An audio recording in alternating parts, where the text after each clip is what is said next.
You know what blue cities and blue states that Donald Trump is trying to occupy? You know what they also have?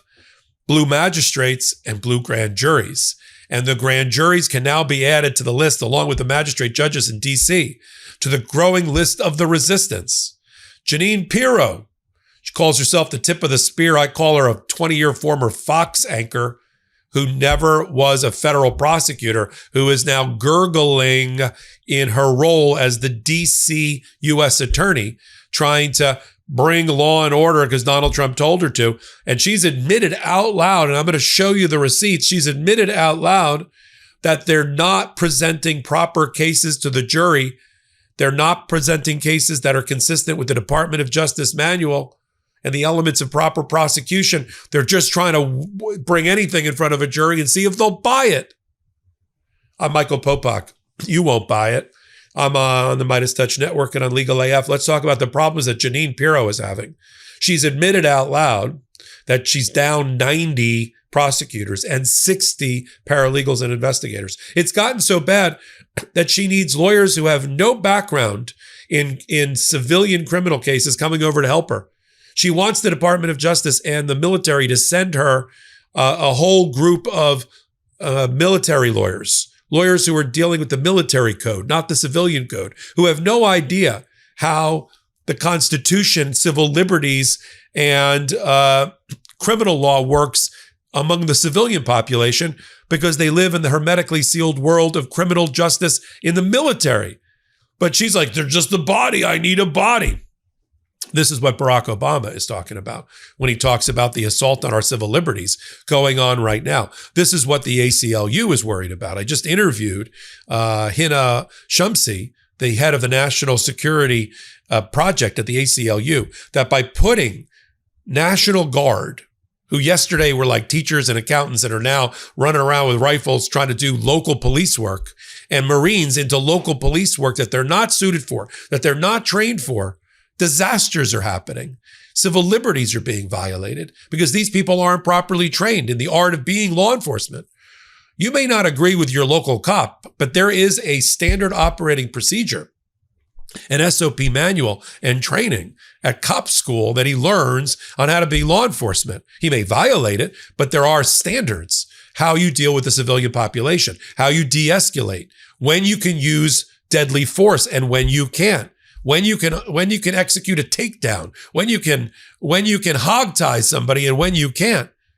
What are the Miranda rights? What are the Supreme Court rights? The Marines aren't trained on that. The National Guard's not trained on that. And that's what we're seeing in the streets. And that's what magistrate judges and grand juries are saying, which is effectively a collective nope. I mean, Janine Piro tried to indict a woman 3 times for resisting arrest.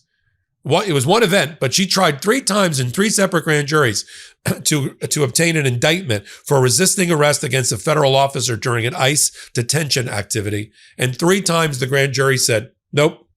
See, this is the problem Donald Trump's going to run into because the defense of our democracy and rule of law is in the hands of the grand jury. Even Janine Piro, I'm going to show you the clip now. Did I mention you're on the MeidasTouch network and I'm Michael Popok? Sometimes I get excited and I forget.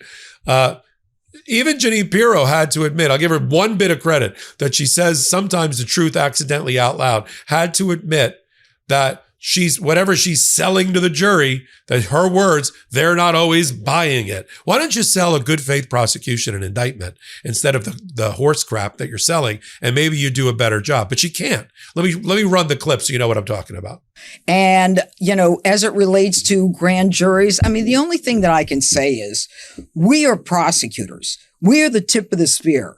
We are the ones who take these cases into court, and the burden is on us to prove these cases. And we welcome that burden beyond a reasonable doubt. Sometimes a jury will buy it and sometimes they won't. So be it. That's the way the process works. Right.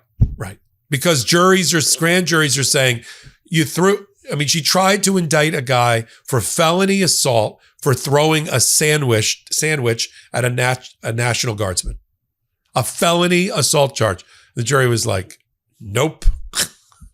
She tried to indict this person 3 times because she resisted arrest during an ICE detention against a federal officer. And the grand jury said, nope. They tried to get detention for people having screaming matches in the streets with National Guardsmen. And then prosecutors go in there, with their suits and their little briefcases, and they say, this person's a danger. This person should be prosecuted. And magistrate judges in D.C. are saying, is this the same prosecutor's office that argued ultimately for the release of the Jan 6 insurrectionists and for them not to be detained? And now you're in here because the guy threw a sandwich or somebody pulled their arm away from somebody else's grip? No. And that's the problem Donald Trump's going to have when he goes to Chicago, Cleveland, Detroit, Atlanta, Philadelphia, Los Angeles. He's going to have, first of all, there's law enforcement in those towns, like the district attorney for those towns. We just interviewed Larry Krasner of Philadelphia, who suggested that they're ready for the occupation forces of the federal government. And maybe some of those federal officers get arrested for violating state sovereignty. There's an idea. And the mayors are getting together. The mayors of these Democratic cities, many of them black and black women, are getting together saying, what are we going to do when the Trump administration comes to town with their occupation forces? But these grand juries are pulled from the same communities, right? If he's going after black and brown urban centers, the grand juries are black and brown people. And they're not happy with the Trump administration. It's one thing to do mass arrests and throw them all in the back of a van. Then you got to process them through the legal justice system. And that's where the problems are arising. I mean, I'll give you an example.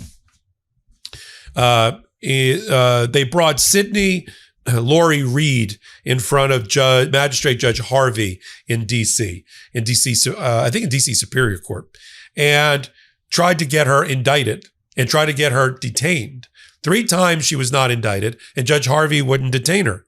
Similarly, Paul Anthony Bryant, who was a lawyer, a law school graduate, and in the military in the past, he's a DC resident. He started screaming things, First Amendment right, at law enforcement. They got in his face. There was a little bit of a scuffle, nothing serious. And then they were arguing that he needed to be detained. And magistrate judge there said, this is the weakest case I've ever seen. Other judges in DC have said, for instance, the execution of a search warrant was done unconstitutionally and threw out a case. Like, you can't execute search warrants that way. The Marines, as I said before, and National Guard are not trained on how to properly execute a search warrant or how to properly detain somebody or to read them their Miranda rights. And that's why civil liberties are being abused daily, every minute in DC and every minute that these occupation forces are on the street. We got to get them off the street. Donald Trump thinks it's great because it's lowering crime when it isn't. But what it's really doing is putting our civil liberties in the crosshair and in a vice. They need to be removed from the streets, return it back to local law enforcement who know what they're doing and are subject to, series of laws about their conduct. That's the only way we can survive. But I think it's fascinating that, and who's surprised? Jeanine Piro was a Westchester County state court judge. If she was a prosecutor, she was a state prosecutor. She's never been a U.S. attorney. She's never been a federal judge. And she's, the quote unquote tip of the spear of the prosecutions in D.C. Good luck. I'm going to continue to follow all of the resistance that Donald Trump is facing because he can't get control of the grand jury system. He can't get control of the magistrates yet. And how they are providing the firewall we need to protect our rule of law and our constitutional republic. I'm glad you're here on this long Labor Day weekend. I'm Michael Popok. Slide over to Legal AF, the YouTube channel, and Legal AF, the Substack. Got a great community there. If you like this kind of analysis at the intersection of law and politics about this rogue criminal presidency, you're going to love Legal AF, Substack, and YouTube. So until my next report, I'm Michael Popok. Can't get your fill of Legal AF? Me neither. That's why we formed the Legal AF Substack. Every time we mention something in a hot take, whether it's a court filing or a oral argument, come over to the Substack. You'll find the court filing and the oral argument there, including a daily roundup that I do called, wait for it, Morning AF. What else? All the other contributors from Legal AF are there as well. We got some new reporting. We got interviews. We got ad-free versions of the podcast and hot takes. Where? Legal AF on Substack. Come over now to free subscribe.